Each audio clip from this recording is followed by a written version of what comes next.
గురుగారు నమస్కారం. జై శ్రీమన్నారాయణ. గురుగారు ఏదైనా గుడికెళ్ళినప్పుడు కానీ, లేకపోతే మనం చేసిన పాపాలు ఏవైనా పోవాలి అన్నా గానీ, ముఖ్యంగా గుళ్ళల్లో తలనీలాలు ఇస్తూ ఉంటారు. అలా ఇవ్వడం వల్ల ఏం జరుగుతుంది? అది ఇస్తే నిజంగా మంచి జరుగుతుందా? ముఖ్యంగా తలలీలాలు, హ్మ్. వెంట్రుకలు హ్మ్. స్వామివారికి సమర్పించుకోవడంలో హ్మ్. ఇక్కడ ముఖ్యమైనటువంటి కారణాలు చాలా ఉంటాయి. ముందుగా మొక్కుబడి. పిల్లలు పుట్టిన తర్వాత 18 మాసాలకి, 36 మాసాలకి హ్మ్.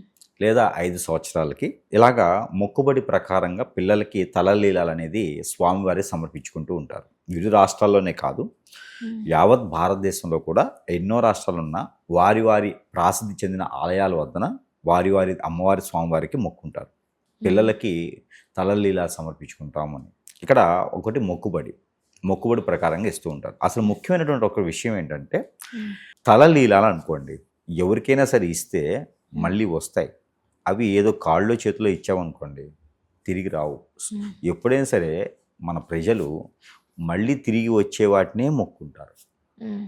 రాని వాటిని మొక్కోరు. అవును. ఇది ముఖ్యమైనటువంటి విషయం. హ్మ్. అయితే తలలీలాలు మరొక విషయం ఏంటంటే, ఇంట్లో ఎవరైనా మనకు సంబంధించిన పెద్దవారు కాలం చేసినప్పుడు ఈ తలలీలాలు అనేది సమర్పించాలి.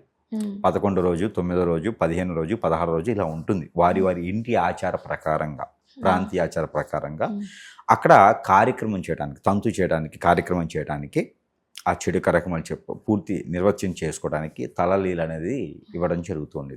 హ్మ్. అక్కడ ఇవ్వడానికి కారణాలు కూడా చాలా ఉంటాయి. నవగ్రహాల యొక్క శోభ, హ్మ్. మనం చేసినటువంటి అంటే మన పెద్దలకి మనం చేసినటువంటి కొన్ని రకాల క్రియలు అంటారు వాటిని. హ్మ్. ఆ కర్మలకు సంబంధించి చేస్తే అవి తలలో మనల్ని బాధిస్తూ ఉంటాయి. హ్మ్. అందుకని మన వంతుగా తలలీల అనేది సమర్పించాలి. ఓకే. అందుకని తలలీలాలు ఇచ్చేదానికి ఉంటుంది. మరొకటి, ఈ తలలీలాలు ఎక్కడైనా మొక్కుబడులు అనుకున్న పనులు సక్సెస్ అవ్వలేకపోతుంటే తలలీలాలు ఇస్తామని మొక్కుకుంటూ ఉంటారు. వారు తలలీలాలు ఇవ్వచ్చు. అలాగా వారి యొక్క ఆలయానికి సంబంధించిన ప్రాసిద్ధి చెందిన ఆలయాల్లో తలలీలాలు ఇవ్వాలి. ఇంకొకటి మొక్కుబడి ఉంటుంది. మొక్కుబడులు అనేది చాలా రకాలు ఉంటాయి. ఒక మొక్కు ఏమైందంటే, నేను స్వామివారికి ఈ పని అయితే ఇస్తాను అని మొక్కుకున్న తర్వాత మళ్ళీ ఎక్కడా కూడా ఏం చేయించకూడదు. డైరెక్ట్గా అక్కడికి వెళ్ళేసి ఇచ్చేసేయాలి. అదొకటి. ఆడవారు అయితే కనుక 3 కత్తెరలు అంటారు. స్వామివారికి మొక్కుకొని 3 కత్తెరలు ఇవ్వచ్చు. మరొక విషయము, ఈ మధ్యన అందరూ ఇస్తున్నారు కానీ తలలీలాలు పెళ్ళి అయినటువంటి స్త్రీ ఇవ్వకూడదు. భర్త ఉండగా తలలీలాలు పూర్తిగా ఇవ్వకూడదు. ఓకే. ఇది బాగా గుర్తుపెట్టుకోవాలి. తలలీలాలు ఇచ్చేటువంటి సమయం, సందర్భం, ఆ కాలము దానికి అన్ని రకాలుగా ఉంటుంది. దేవుడికే కదా ఇస్తున్నాను అంటారు. ఆడవారికి ప్రత్యేకంగా పెట్టినటువంటి నియమం ఏంటంటే 3 కత్తెరలు. తలలీలాలు 3 కత్తెరలు, నడినెత్తిన ఒకటి, మధ్యలో ఒకటి, చివరి భాగాన ఒకటి, 3 కత్తెరలు తీసుకోవచ్చు.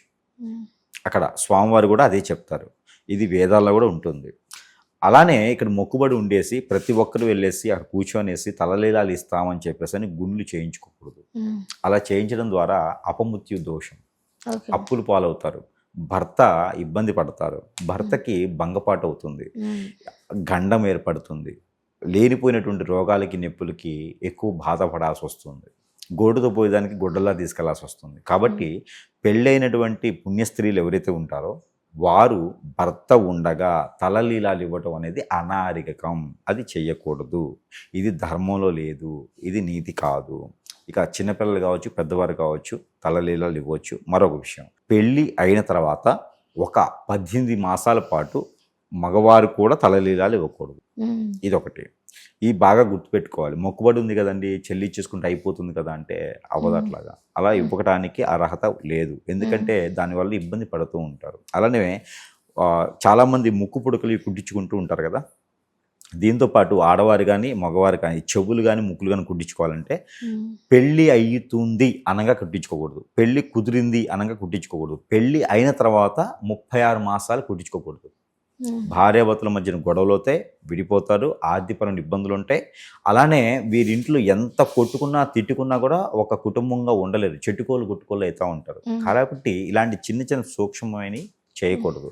అలానే ప్రసిద్ధి చెందినటువంటి ఆలయాల్లో ఈ తలలీల సమర్పించుకోవడం ద్వారా మనలో ఉన్నటువంటి గ్రహరీత్యా దోషాలు, అలానే చర్మ వ్యాధులు, వీటితో పాటు హార్మోన్ ఇంబ్యాలెన్స్, వాటన్నిటికన్నా కూడా ఈ శనీశ్వరుని యొక్క బలం ఏదైతే ఉంటుందో ఆ స్వామివారికి డైరెక్ట్గా మనము స్వామివారి పేరు మీద శనీశ్వరుని యొక్క గ్రహానికి మనము దానం ఇచ్చినట్టే. తలలీలాలు ఇవ్వటంతో శనీశ్వరుడికి ఆత్మసాక్షిగా దానం ఇచ్చుకున్నట్టు. అప్పుడు ఆ శనీశ్వరుడు మనలో మంచి చైతన్యాన్ని కల్పిస్తాడు, అనుకున్న పనులు ముందుకు వెళ్ళడానికి కల్పిస్తాడు. మనలో ఎవరైనా సరే ఏలనాటి శని కానీ అర్ధాశ్రమ శని కానీ ఉంది అంటే కనుక వారు తలలీలా సమర్పించుకోవాలి. మనం చెప్పినటువంటి రీతిలో లేకుండా ఉంటే, మళ్ళీ అది కూడా ప్రెగ్నెన్సీగా ఉంటామా లేదా పెళ్ళి కొంతకాలం ఏంటంటే వీరు కాకుండా, ఆడవారైతే పూర్తిగా దానం చేయకుండా మగవారైతే చేసుకోవచ్చు. ఇలాగా తలలీలాలు ఇవ్వటంతో శని భగవాన్ యొక్క శుభదృష్టి మనకి తగులుతుంది, అశుభ దృష్టి తగ్గుతుంది. కాబట్టి తలలీలాలు చాలా ప్రాసిద్ధికరమైనవి, చాలా ముఖ్యమైనవి. కాబట్టి తలలీలాలు ఇంకొక విషయం ఉంది, ఎక్కడైతే మనం మొక్కుబడి ఉంటామో, ఏ స్వామి వారికి అయితే ఉంటామో, ఎట్లా అంటే ఒక చిన్న విషయం. ఇప్పుడు చిన్న తిరుపతి అని మన ఏలూరు దగ్గర ఉంది. పెద్ద తిరుపతి అని అందరికీ తెలిసిందే, తిరుపతి శ్రీ వెంకటేశ్వర స్వామి వారి కలియుగ దైవం వెంకటేశ్వర స్వామి వారి తిరుపతి. ఇప్పుడు ఎవరైనా సరే తిరుపతిలో మనం మొక్కుకొని, ఇక్కడే కదా ఆయనే వెంకటేశ్వర స్వామి ఉన్నాడు కదా, ఎక్కడ ఇస్తే ఏమవుతుంది అని చెప్పేసి అని ఏ బాలాజీ నగర్లోనో, మనకి బాలాజీ తిరుమల అది మనకి ఇది ఉంది కదా, చిలుకూరు బాలాజీ దగ్గర, లేకపోతే ఏలూరులో ఉన్నటువంటి చిన్న తిరుపతిలోనో తలలీలాలు ఇచ్చామనుకోండి, అది మనకి పాపం. ఏ స్వామివారి దగ్గర మనం మొక్కుకున్నామో ఆ స్వామివారికే మనం సమర్పించాలి. అంటే ఏ ఊరిలో ఉన్నటువంటి ప్రాసిద్ధి చెందినటువంటి స్వామివారి ఆలయం ఉందో అక్కడే ఇవ్వాలి. మా ఇంటి పక్కన లక్ష్మీనరసింహ స్వామి ఉన్నాడు, అలానే ఇంకో దగ్గర ఎక్కడో ప్రాసిద్ధి చెందిన ఆలయాలు లక్ష్మీనరసింహ స్వామి ఉన్నాడు, అక్కడ ఎప్పుడో పోయినప్పుడు మొక్కుకున్నాను, అక్కడికి ఇప్పుడు వెళ్ళలేకపోతున్నా, ఇక్కడ ఇస్తున్నాను అనేది తప్పు. అలా ఇవ్వకూడదు. ఏ ఆలయంలో, ఏ ప్రాంతంలో, ఎక్కడ స్థల పురాణం ఉన్న దగ్గర మీరు మొక్కుకున్నారో అక్కడే ఇవ్వాలి. దానివల్ల కూడా మనకి అనేక రకాలైన ఖర్చులు పడటం కానీ, ఆర్థిక పరంగా కానీ, ఆరోగ్య సమస్యలు కానీ వస్తూ ఉంటాయి. ఎక్కడైతే మొక్కుకున్నామో అక్కడ మాత్రమే సమర్పించాలి. చాలామంది కూడా రేణుకాయలమ్మ ఆలయాలు ఉంటాయి, ఒక దగ్గర మొక్కుంటారు, మా ఇంటి పక్కన కూడా ఉందిలేండి అక్కడికి వెళ్ళలేకపోయాను ఇక్కడ ఇస్తూ ఉంటారు. ఇక్కడ ఇచ్చేది వేరు, అక్కడ ఇచ్చేది వేరు. ఎక్కడైతే మొక్కుకున్నామో అక్కడ మాత్రమే తలలీలాలు అనేది సమర్పించుకోవాలి. ఒకవేళ వెళ్ళలేని సమయం ఉన్నప్పుడు పొంగలి చేసుకొని స్వామివారికి నమస్కారం చేసుకొని, ఇక్కడ మనకి ఇంట్లోనే, లేకపోతే పక్కన ఎక్కడన్నా బ్యూటీ పార్లర్ ఇలాంటి యూనిసెక్స్ చాలా ఉన్నాయి ఈ రోజున, సెలూన్ షాప్స్, అక్కడికి వెళ్ళేసి తలలీలాలు మొత్తం పూర్తిగా తీసేసుకొని ఆ మూటకు ముడుపు కట్టుకోవాలి. ఒక ఎల్లో కలర్ కానీ, రెడ్ కలర్ కానీ, ఆ క్లాత్లో, వైట్ కలర్ కానీ క్లాత్లో ముడుపు కట్టుకొని ఆ స్వామివారి వద్ద పెట్టేసి పొంగలి పెట్టాలి. నైవేద్యం, చక్కెర పొంగల నైవేద్యం పెట్టేసి, మేము రాలేకపోతున్నాము, సహరించట్లేదు, మీరే మా యందు దయ ఉంచాలి, మొక్కుబడి ఉన్నాను, మొక్కుబడి తీర్చుకోవాలని చెప్పేసి తల్లేలు అని చెప్పేసి ఎవరైనా వెళ్తున్నప్పుడు అది ముడుపులాగా దాంట్లో ఒక 56 రూపాయలు డబ్బులు పెట్టేసి, దారి ఖర్చులు కానీ ఒక 50 రూపాయలు డబ్బులు పెట్టేసి, అది ఆ ఖర్జూర పళ్ళు ఒక 5 పెట్టాలి, పోయేటప్పుడు తినండి అన్నట్టుగా ఖర్జూర పళ్ళు ఒక 5, ఆ 56 రూపాయల డబ్బులతో పాటు ఆ ముడుపు ఇచ్చేసి స్వామివారి ఉండిలో సమర్పించాలి. ఎక్కడైతే మొక్కుకున్నామో అక్కడ ఉండిలో సమర్పించాలి. అప్పుడు మనం వెళ్ళలేకపోయినా కూడా మన మొక్కుబడి అనేది అలా తిరిగిపోతుంది. లేకపోతే మన కాలాంతరంగా మన ఆత్మ అనేది తిరుగుతూ ఉంటుంది ఇక్కడే.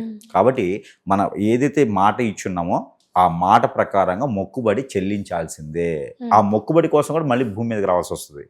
కాబట్టి మొక్కుబడులు చెల్లించుకోవడానికి గుర్తు ఉన్నంత వరకు, గుర్తు లేకపోతే ఎవరికోరికి దండం పెట్టుకొని పట్టు వస్త్రాలు సమర్పించుకోవాల్సిందే. గుర్తుండి మొక్కుబడి ఉండి తల్లిలా సమర్పించేది ఉంది అనుకుంటే కనుక ఖచ్చితంగా వాళ్ళు చేయవలసింది ఏంటంటే, మనం చెప్పినటువంటి రీతిలో వాళ్ళు వెళ్ళలేకపోతే ఇలాగా, వెళ్ళేలా ఉంటే మాత్రం ఖచ్చితంగా ఎక్కడైతే మొక్కున్నామో అక్కడే తీర్చుకోవాలి.